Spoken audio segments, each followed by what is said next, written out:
Smart homes అదుర్స్ reality రంగంలో సరికొత్త విప్లవం హోమ్ ఆటోమేషన్ గురించి పూర్తి వివరాలకు చదవండి రేపటి సాక్షి దినపత్రిక. సెల్ఫీ తీసుకుందాం.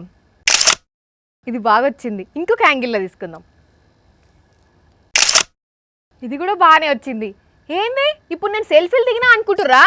కాదు, నిరసన తెలిపినా. అదేంది సెల్ఫీ దిగి నిరసన అంటుంది ఏందని అనుకుంటుర్రా?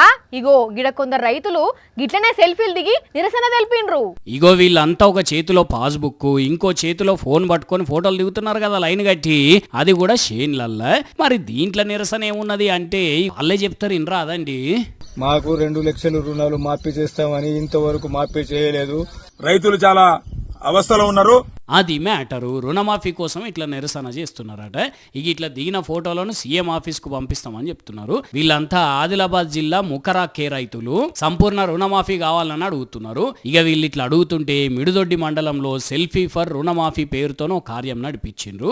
మిడుదొడ్డి మండలం ధర్మారం గ్రామంలో సుమారు 300 మంది రైతులు ఇక్కడికి వచ్చి మాకు కూడా రుణమాఫీ కాలేదు, మేము కూడా ముఖ్యమంత్రి గారికి మా వీడియోలు పంపిస్తాం, మా బాధ వినిపిస్తామని చెప్పేసి రావడం జరిగింది. ఇట్లా సెల్ఫీలతోనే రుణమాఫీ కావాలని అడుగుతున్నారు వీళ్ళు. కానీ గమ్మత్ ముచ్చట్లే ఇప్పటి వరకు ఎవ్వరు కూడా ఇట్లా ఫోటోలు దిగుకుంటూ నిరసన తెలపలే కావచ్చు. అందుకే వెరైటీ అనిపిస్తున్నది చూస్తుంటే.